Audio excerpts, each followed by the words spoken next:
নমস্কার। শ্রদ্ধেয় পশ্চিমবঙ্গবাসী ও পশ্চিমবঙ্গের অন্তর্গত খেজুরিবাসীকে আমার যথাযোগ্য স্থানের শ্রদ্ধা, প্রীতি, ভালোবাসা ও সংগ্রামী অভিনন্দন জ্ঞাপন করছি। এবং কোনো মুসলিম ভাই আমার এই ভিডিও দেখে থাকলে ওনাদের সালাম জ্ঞাপন করছি। আজ 2024-এ 19 এপ্রিল লোকসভার ভোট উত্তরবঙ্গে শুরু হয়েছে। খুবই আনন্দের অনুষ্ঠান হচ্ছে, কিন্তু পশ্চিমবঙ্গে অনেক ভারতীয় জনতা দলের অবহেলিত ও নির্যাতিত কর্মী এখনও চোখের জল ফেলছে। তার উদাহরণ আমি স্বপন ভূঁইয়া, বাড়ি কামারদা, 5 নম্বর অঞ্চল, থানা খেজুরি। 2019 সালে আমি প্রথম খেজুরিতে ভারতীয় জনতা দল করার জন্য অ্যারেস্ট হয়ে থাকি এবং 300 পুলিশ অ্যারেস্ট করে থাকেন। তবে কেসগুলো হয়তো আপনারা বুঝবেন যে কোনো মহিলা ঘটিত করেছে, কোনো ডাকাতি করেছে, কোনো চুরি করেছে, রাজনীতি দলের নামে গেছে, এইসব মিথ্যে কথা বলছে। কেসগুলো আপনারা আপাতত শুনে রাখবেন। কেসগুলো হচ্ছে, কাঁথিতে অমিত শাহের মিটিংয়ে 4-5 থানায় মারামারি করেছি, যেমন খেজুরির বুকে মারামারি করেছি, পদ অবরোধ করেছি অমিত শাহের মিটিংয়ের দিন। আবার ওই দিন মারিসদা থানাতেও করেছি, পদ অবরোধ, মারামারি করেছি। আবার ওই দিনই কাঁথিতে করেছি, পদ অবরোধ, মারামারি। আবার ওই দিনই নাচিন্দাতেও করেছি।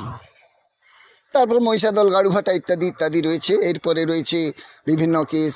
আমি রণজিৎ মণ্ডলের মাথা ফাটিয়ে দিয়েছি, সিভিক পুলিশের মাথা ফাটিয়ে দিয়েছি, পুলিশ গাড়ি ভেঙে দিয়েছি, পুলিশদের নানা রকম মেরেছি, অনেক রকম কেস, গন্ডা গন্ডা কেস। তবে দুঃখের বিষয়, আমরা যারা প্রকৃত ভারতীয় জনতা দলের জন্য কেস খেটে 3 মাস পরে বাইরে বেরিয়েছিলাম, আমাদের জন্য একটা পেঁপে ফুলও ভাগ্যে জোটেনি।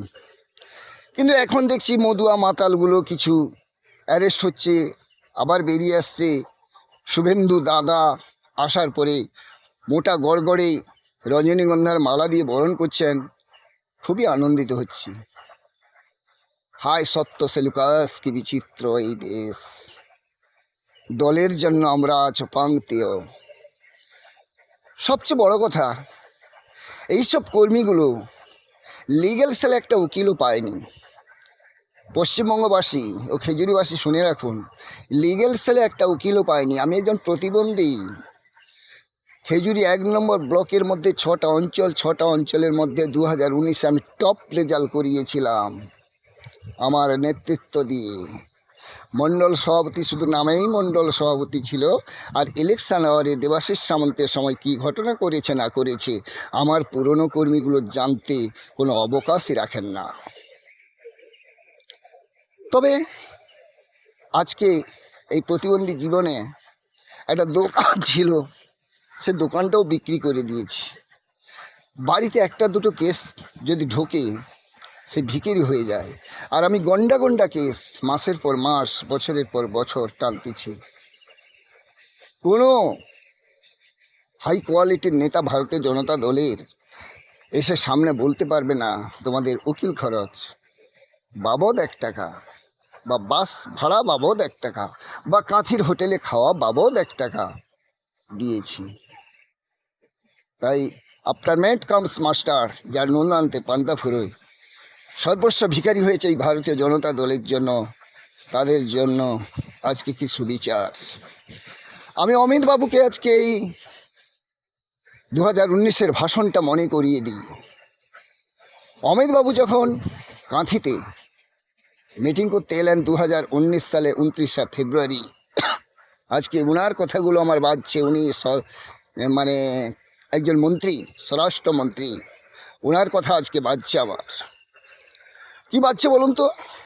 উনি যখন হেলিপ্যাড থেকে নামলো, এসে শুনলো তপন মাইতি প্রেসিডেন্ট ছিলেন ওনার আমলে, কাঁথের যুবরাজ মাঠঘাট ছিঁচে দিয়েছে, দোকান বন্ধ করে দিয়েছে, পানীয় জল বন্ধ করেছে, হোটেল বন্ধ করেছে, যাতায়াত ব্যবস্থা বন্ধ করেছে।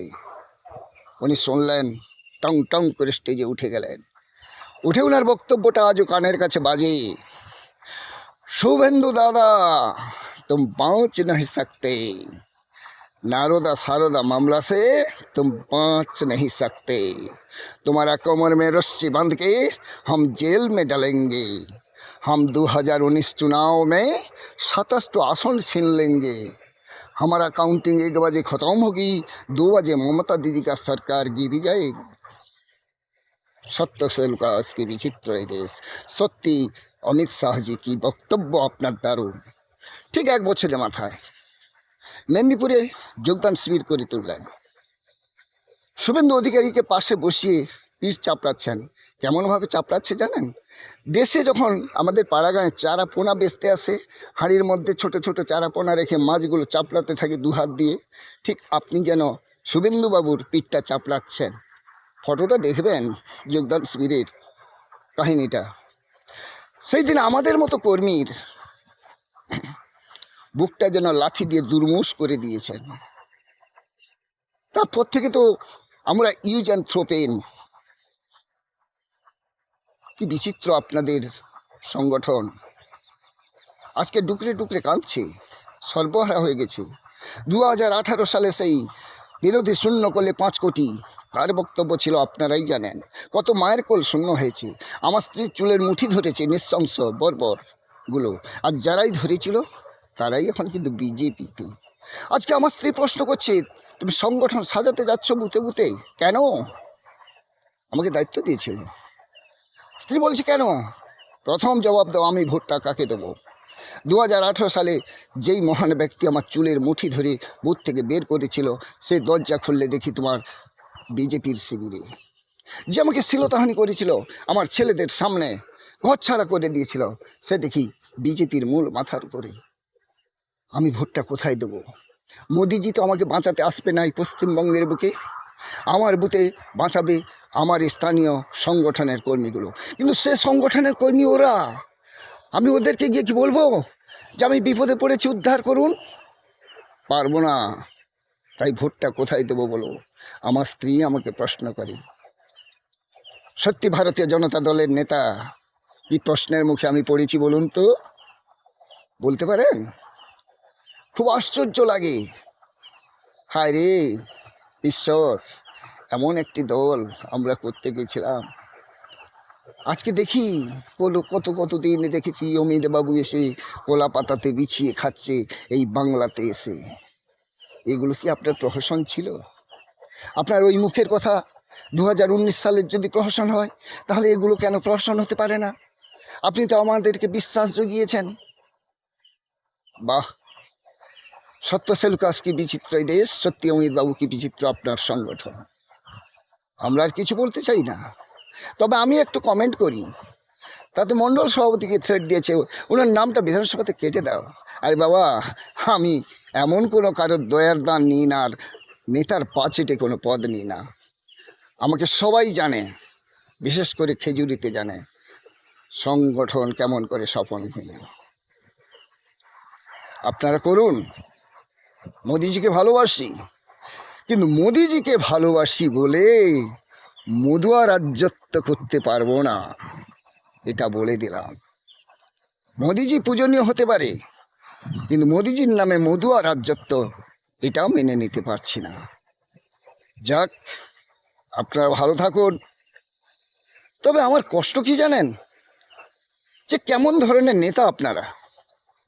আজকে 2018 সালে কত অত্যাচারিত হয়েছে বুথে বুথে। এমন অঞ্চলের মধ্যে 2-3টে বুথে ভারতীয় জনতা দলের পক্ষ থেকে পঞ্চায়েত সমিতি নমিনেশন করেছে, জেলা পরিষদে 1 জন করেছে, পঞ্চায়েতে 2-3 জন করতে পেরেছে। সেই এসডিও কোটির অত্যাচার, বিডিও অফিসের অত্যাচার। আজকে 21, 22, 23, 24 পড়লো। মাননীয় খেজুরির বিধায়ক শান্তনু প্রামাণিক একটিবার ওদের পাশে গিয়ে বলেছে, তোমাদের উপর অত্যাচার হয়েছে, তোমাদের বেদনাকে আমরা ভাগ করে নিচ্ছি, আমরা তোমাদের পাশে আছি। কোথায় ছুটবে জানেন? শুভেন্দু অধিকারী কোথায় যাচ্ছে সেই পথে ছুটবে। টিকিটটা কি উনি সত্যিই করে দিয়েছিলেন?